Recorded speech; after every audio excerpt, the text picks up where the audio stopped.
Olá a todos, aula de ciências começando, e na aula de hoje iremos tratar a respeito de seres vivos os seguintes assuntos: ciclo de vida, necessidade de energia, reprodução,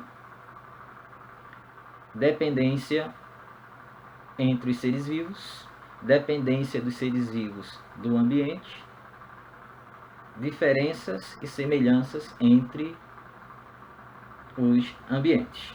Boa aula a todos e vamos lá. Ciclo de vida de um ser vivo. O que corresponde ao ciclo vital ou ciclo de vida de um ser vivo?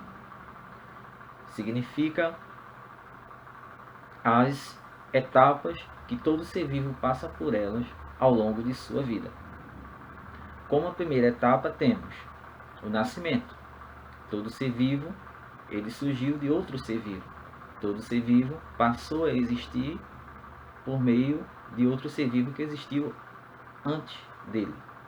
Então, esta é a primeira etapa do ciclo de vida de um ser vivo, o nascimento. A outra etapa é o desenvolvimento. O ser vivo ele precisa passar por um desenvolvimento ao longo do seu ciclo vital. O desenvolvimento permite o ser vivo sobreviver no ambiente onde ele está. Ele vai se adaptando, ele vai adquirindo habilidades como de caça, pesca, voo, salto. Ele aprende a fugir, ele aprende a se esconder, ele aprende diversas atividades ao se desenvolver, como também a capacidade de se reproduzir. Então, no desenvolvimento, o ser vivo vai adquirindo habilidades que permitem ele a sobreviver no ambiente. Ok?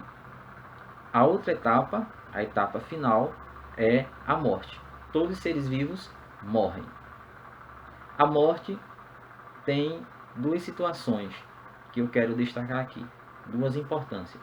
A primeira importância que eu quero destacar é o fato de, quando o ser vivo morre, ele entra em decomposição.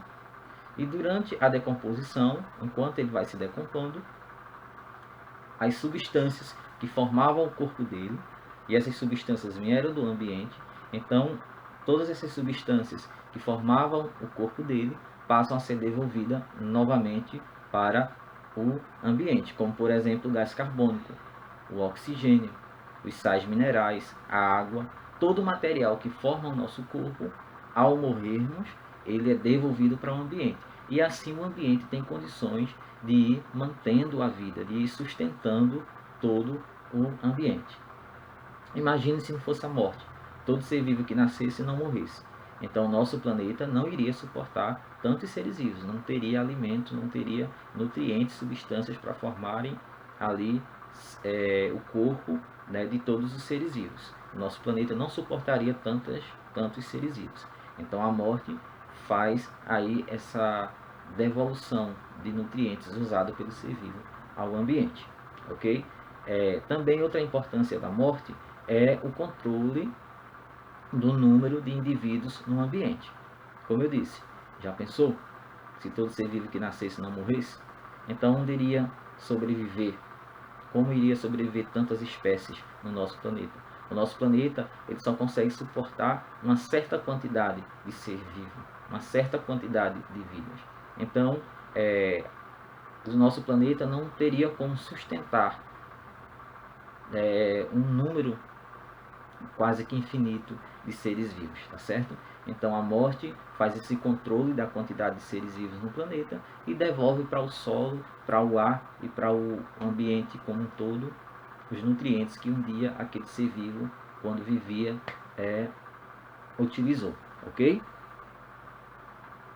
Além do ciclo de vida como característica de um ser vivo, temos a necessidade que os seres vivos possuem de energia ou da energia.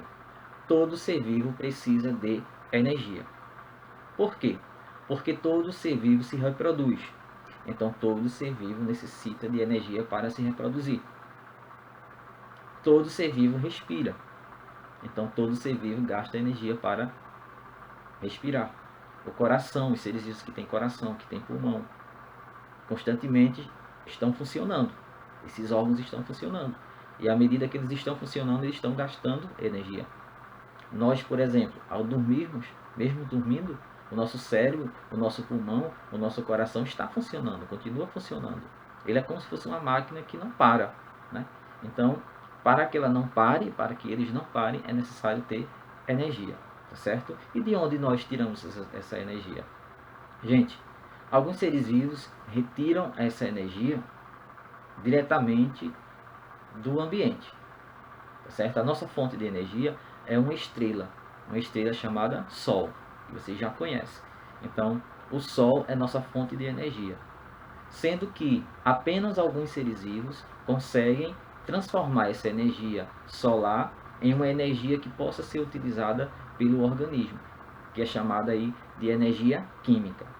Apenas os seres vivos conseguem transformar a energia solar em energia química, que é aquela energia que fica armazenada nos alimentos que a gente, por exemplo, ingere. Plantas e algas são exemplo desses seres vivos que conseguem transformar a energia solar em energia química e armazená-las, utilizá-las e armazená-las. Parte que elas não utilizam, elas armazenam. E você sabe que tem seres vivos que se alimentam de plantas, que tem seres vivos que se alimentam de algas.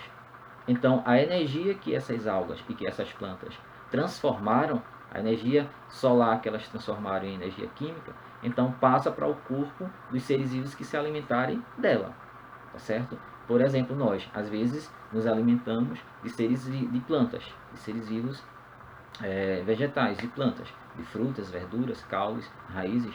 E a energia armazenada nos caules, nas raízes e nas frutas, passam para dentro do nosso organismo. Ou às vezes a gente se alimenta de animais, né, de outros seres vivos que não são plantas, que não são algas. Né, a gente se alimenta de outros seres vivos que um dia se alimentaram de outro ser vivo ou até mesmo dessas plantas e dessas algas, e aquela energia contida na planta ou na alga passaram para o corpo desses animais. E a gente foi lá e se alimentou deles também. Então aquela energia que estava neles passou para o nosso organismo também, tá certo? Então todos nós seres vivos necessitamos de energia. No nosso caso, essa energia está contida nos alimentos. É uma energia que antes que veio do Sol, né, energia solar, e que foi convertida, que foi transformada em energia química e ficou armazenada ali nas substâncias dos alimentos que a gente ingere. Então, quando a gente ingere o alimento, a gente está conseguindo, ingerindo essa energia, e então a gente vai ter força para falar, para respirar, né? A gente vai ter, o nosso corpo vai trabalhar, vai utilizar essa energia que a gente conseguiu na nossa alimentação, nos alimentos que a gente ingeriu. Agora, esses alimentos que a gente ingeriu, né, foi de alguém, né, veio de alguém que um dia fez essa transformação de energia química e energia física, ok? Gente, durante o ciclo vital, possivelmente um ser vivo vai se reproduzir. Eu falo possivelmente, porque possa ser que ele morra antes de se reproduzir.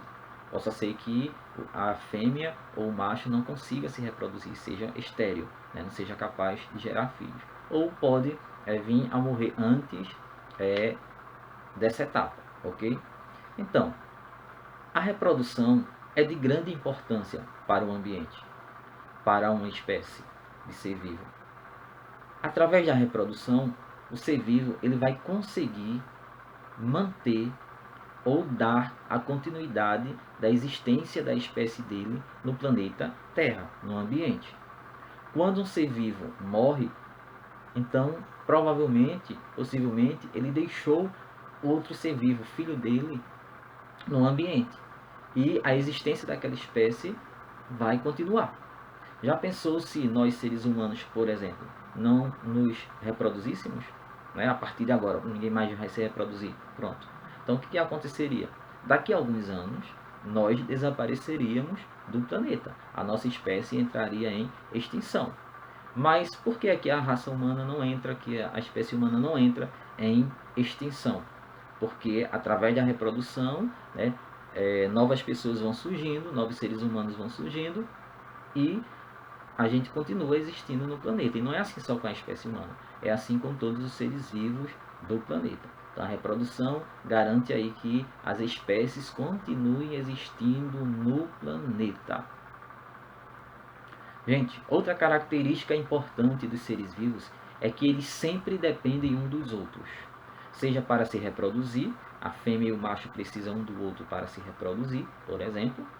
Sejam para se abrigar, então tem seres vivos que se abrigam debaixo de uma raiz, no tronco de uma árvore, em cima de uma árvore.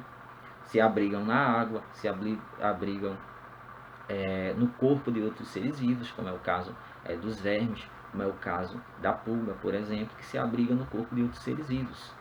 Tá certo? Então todo ser vivo ele depende de outro ser vivo, de outros seres vivos. Nós seres humanos dependemos das plantas, porque das plantas tiramos boa parte da nossa alimentação. Nós precisamos de outros animais, porque de outros animais retiramos boa parte da nossa alimentação. Além disso, né, a gente utiliza animais para proteção, como por exemplo você pode pegar um cachorro para cuidar da sua casa, no caso para proteger sua casa. Você precisa de um cavalo para se locomover, transportar, né, alguma carga que você necessite, até mesmo para passeio. Então veja que um ser vivo sempre necessita um do outro. Nenhum ser vivo é independente, né? Ou seja, não depende de outro ser vivo para sobreviver. Por isso que nós precisamos preservar o ambiente, porque a gente precisa de tudo aquilo que existe no ambiente. E se a gente não preservar, se a gente apenas destruir, né, então isso vai destruir a nós mesmos, certo? Outra coisa importante sobre dependência dos seres vivos é que todo ser vivo depende do ambiente.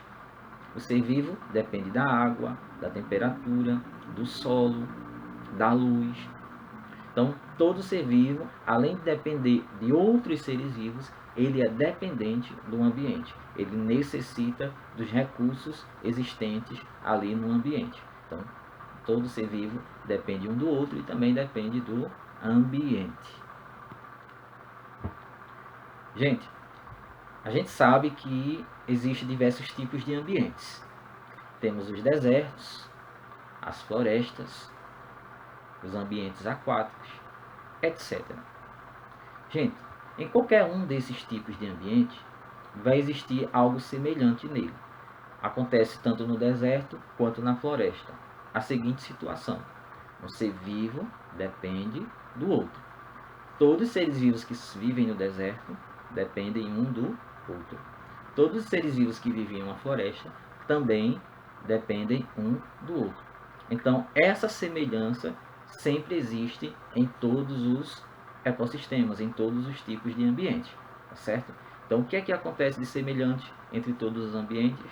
É que em todos eles ocorrem a dependência de um ser vivo de outro ser vivo. O que acontece de diferentes nesses ambientes?